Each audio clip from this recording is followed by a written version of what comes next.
தளபதியின் கல்வி விருது வழங்கும் விழாவை விமர்சித்து பேசிய வேல்முருகன் மீது பாய்கிறது போக்சோ வழக்கு. தமிழக வெற்றிக் கழகத்தின் கல்வி விருது வழங்கும் விழாவில் கலந்து கொண்ட மாணவர்கள் மற்றும் பெற்றோர்களை குறித்து வேல்முருகன் சர்ச்சைக்குரிய வகையில் கருத்து தெரிவித்திருந்தார்.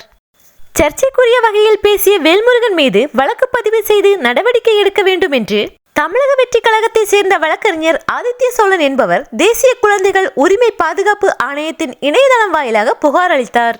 இந்த புகாரானது குழந்தைகள் ஆணையத்தால் ஏற்றுக்கொள்ளப்பட்டுள்ளது. இந்த விவகாரம் தொடர்பாக தமிழக ஆளுநர் மற்றும் சபாநாயகர்களுக்கும் பதிவு தபாலில் புகார் அளிக்கப்பட்டுள்ளது. வேல்முருகன் அவர்களே, இனியாவது தளபதி விஜயை குறித்து பேசும் முன்பு 1000 தடவை யோசித்து பேசுங்கள். இல்லையென்றால் இதுபோன்ற பல சிக்கல்களில் நீங்கள் மாட்டிக்கொள்ள நேரிடும். வேல்முருகன் மீது போக்சோ வழக்கு பாய்வதை தமிழகத்தில் உள்ள பல தாய்மார்களும் குழந்தைகளும் தமிழக வெற்றிக் கழக தோழர்களும் ஆதரித்துள்ளனர். தளபதியை தொட்ட நீ கெட்ட என்ற கமெண்டையும் தளபதியின் தோழர்கள் பதிவிட்டு வருகின்றனர்.